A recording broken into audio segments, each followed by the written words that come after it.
تفتكروا ايه ممكن يحصل لو بنت عاشت طول عمرها مقهورة في بيت أهلها، ويجي يوم وتحاول تقف على رجلها وتبدأ حياة جديدة، فتتصدم إن اللي حواليها مش سايبينها في حالها؟ تعالوا نشوف حكاية جين اللي حياتها كانت دايما حرب لحد ما قررت تقلب الترابيزة على الكل. جين من وهي صغيرة كانت عايشة تحت سيطرة أبوها اللي ما بيعرفش يعبر عن حب غير بالأوامر. كل سنة في عيد ميلادها كانت بتستنى اللحظة اللي تطفي فيها الشمع وتتمنى، لكن في كل مرة أخوها الزنان بينط ويطفي الشمع، وأبوها يقول بسم الله ويغرس المعلقة في التورتة وياكل وكأنها مش موجودة. جين استحملت كتير لحد ما وصلت لعيد ميلادها 20 وقررت تحتفل بعيدا عنهم وسط أصحابها البنات اللي لأول مرة سابوها تتمنى أمنية. كان نفسها تبقى كاتبة، وبعد 10 سنين جين فعلا بقت كاتبة، بس مش زي ما كانت بتحلم. بقت مساعدة كاتبة، بتكتب أي حاجة تطلب منها،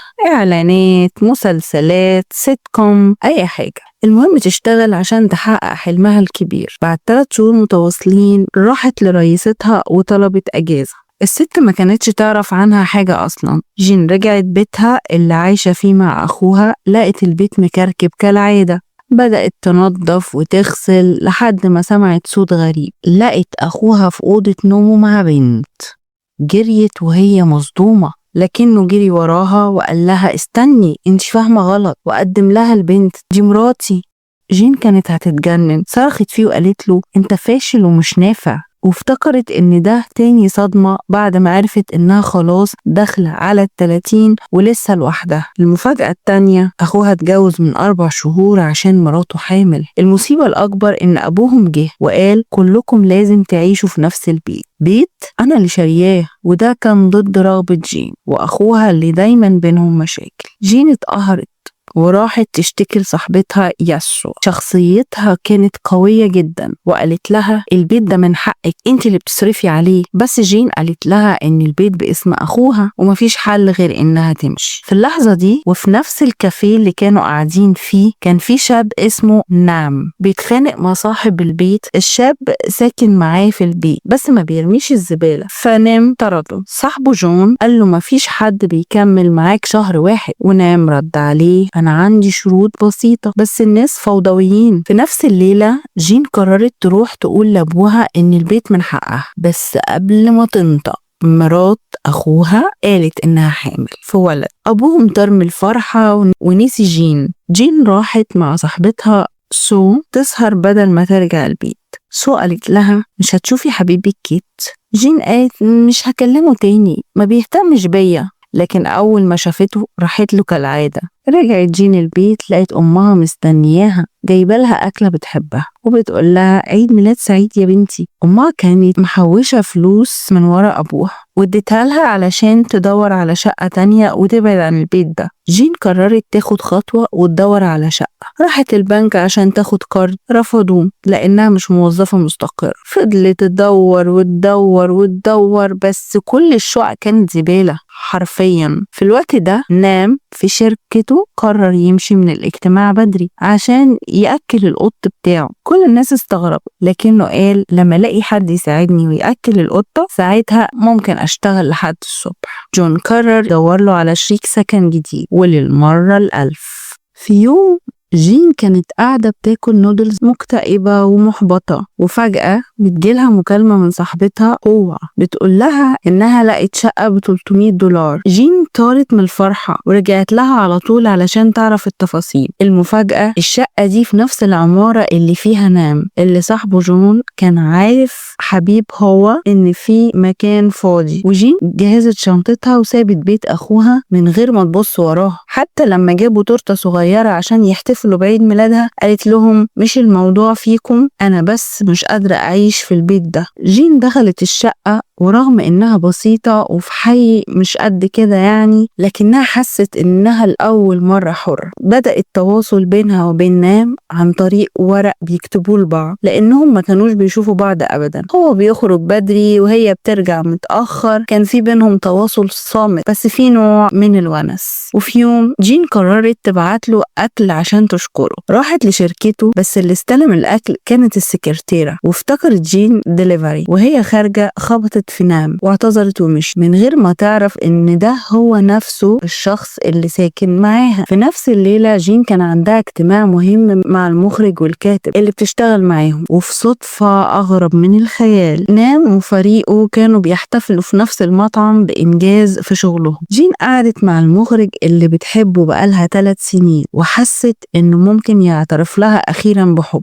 لكن وهي بتبصله شافت واحدة بتحضنه من وراه، قلبها اتكسر في لحظة ونام. اتفرج على ماتش كورة لوحدها، هي اندمجت في الماتش وشجعت الفريق بحماس، حتى مسكت تيشيرته من غير ما تحس، لكن اعتذرت وهو ضحك وقال لها ولا يهمك، أول مرة أشوف حد بيحب الفريق ده غير. بشكل مريح شوية اتكلموا وجين حكت له إن الشخص اللي بتحبه هيعترف لها، لكنها اكتشفت إنه مع واحدة ثانية. ونام قعد يشرح لها بطريقة علمية وغريبة إزاي المخ بيتعامل مع الصدمة. تاني يوم الصبح جين كانت راجعة من السوبر ماركت ومعاها شوية طلبات، دخلت الأسانسير وفجأة حد دخل معاها، بتبص جنبها لقيته نام. صدمة طبعا، بس هي لسه ما ربطتش انه نفس الشخص اللي ساكن معاها في الشقة. ولما نزل في الدور الرابع بدأت تشك، هو مش ده مستحيل. لكن لما دخلت شقتها اتفاجئت انه واقف قدامها. ساعتها الحقيقة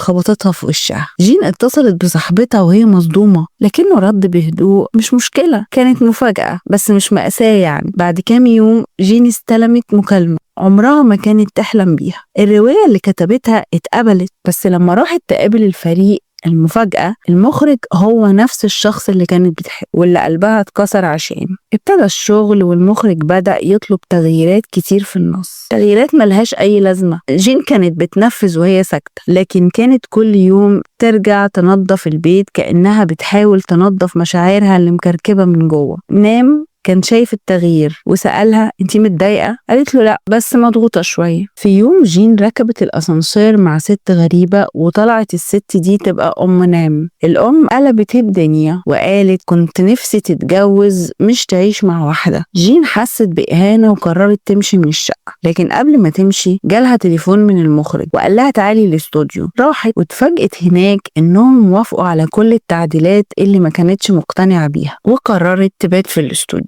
بعد كام يوم حضرت فرح صاحبتها وكان نام موجود صدفة مع أصحاب، وجين اتحرجت لما البنات قعدوا يتريقوا عليها وعلى شغلها. راحت قعدت لوحدها. في اليوم اللي بعده جين صحيت متأخرة وكانت ظبطت المنبه على 5، بس بدل ما يكون الصبح طلع 5 المغرب. رجعت الشقة وهي جعانة، لقيت نام وصل وقعدوا ياكلوا سوا، وفي وسط الأكل قالت له فجأة انت لسه عايز تتجوزني؟ نام سكت شوية وبعدين قال لها انت الموضوع ده كأننا ما اتكلمناش فيه. حست تاني بالإهانة وسألته طيب انت شايفني حلوة؟ رد ببرود وقال لها لا، وقام سابها ومشي. الكسرة دي كانت تقيلة قوي على جين. خرجت وراحت عند صاحبتها سو وقضت الليلة عندها. تاني يوم جين راحت تستلم حاجتها من الاستوديو، وهناك قابلت شخص غريب بيقدم لها كارت وقال لها ان في شركة انتاج كبيرة مهتمة بيها، بس هي خافت بعد اللي حصل لها من المخرج الحقير ده وقطعت الكارت ورمته. وهي ماشية قابلت الشاب اللي ساعدها قبل كده في المطعم بوك، لكن طلع شاب ظريف واشتغلوا مع بعض في مطعم وحتى بدأوا يعملوا توصيلات سوا. وفي اول يوم شغل راحوا يسلموا طلب في نفس الشارع اللي فيه شركة نام، والكل شافها نازلة من الموتوسيكل وبوك بيساعدها. نام شاف المنظر واتجنن، رجع يدور ورا بوك وبدأ يشك فيه. نام سأل ازاي واحد شغال نص دوام يركب موتوسيكل بالشكل ده؟ مش طبيعي. وفي لحظة من الغيرة اخد فريقه وراحوا كلهم ياكلوا في نفس المطعم اللي شغال فيه جين وبوك، مع انه عمره ما عزمهم قبل كده. طلبوا المشروبات ولما نام راح يحاسب قال للجرسون من غير شفاطات.